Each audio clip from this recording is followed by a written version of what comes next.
it's your boy Down Low back for another reply. Before then, let's talk about something that's going on in the music industry, man.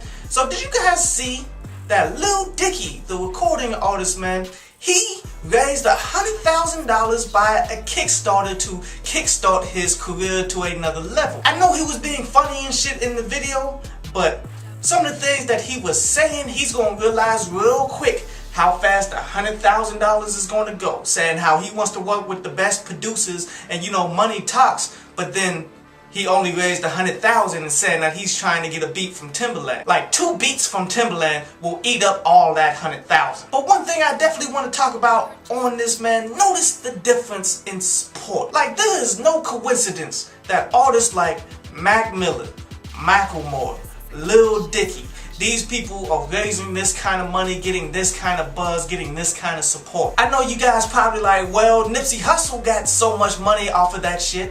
When Nipsey Hussle been hot in the game for a while, like to the point that he should have had a record deal, it's just they're not giving out the types of record deals that he wants. And I'm not saying that Lil Dicky's a complete no name or nothing, but damn, to raise $100,000 off of the fan base that he had now, that's fucking crazy. But anyway, on to today's reply, and today, one of those days where music is slow, which gives me a chance to go back on some shit that I never got a chance to touch on. And let's go to that Doe B .A.T. And as I listened to this mixtape, man, I realized exactly why he wasn't as hyped up while he was alive. And I'm not trying to disrespect the dead or anything like that, man. I'm keeping it motherfucking 100. Because real shit, I respect the living more than I respect the dead. See, the rapper out there that's putting out dope ass music that's not getting the recognition for it, I show love to that motherfucker more than I'll show love to somebody who died and was people trying to hype him up to be one of the greatest ever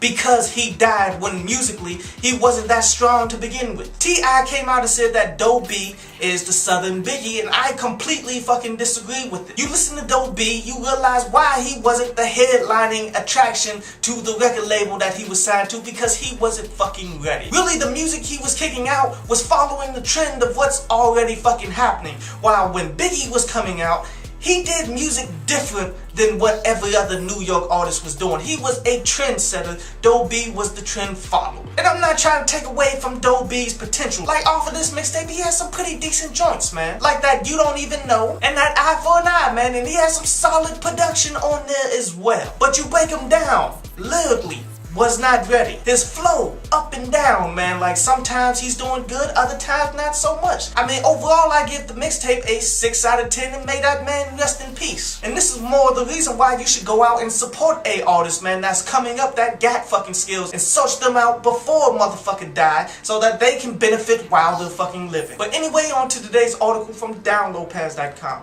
And today's article is about waiting till the check clears. This is very important so it won't crush your fucking morale, because there's gonna be multiple times during your rise as a musical artist, man, where it seems like things is going absolutely right, where it seems that next week or tomorrow you're actually going to be put on in the game, and that shit tends to fall apart really fucking quickly. Let me give you an example. There was a time when I was dealing with a record label in which it seemed as though we were going to go on tour. See, the uncle of one of our rappers, he actually have done this shit before. Like, he actually had tours and shit nationwide and such, and because his nephew was rapping with us and he was setting up a new tour, it seemed as though we were going to go. So I was making plans, nigga. I was happy as a motherfucker. I'm like, okay, we gonna go on tour. I'm gonna be around these top-notch artists that they have, and I'm gonna do the motherfucking thing. I'm gonna connect myself. And it only took but a little while before the tour completely fell apart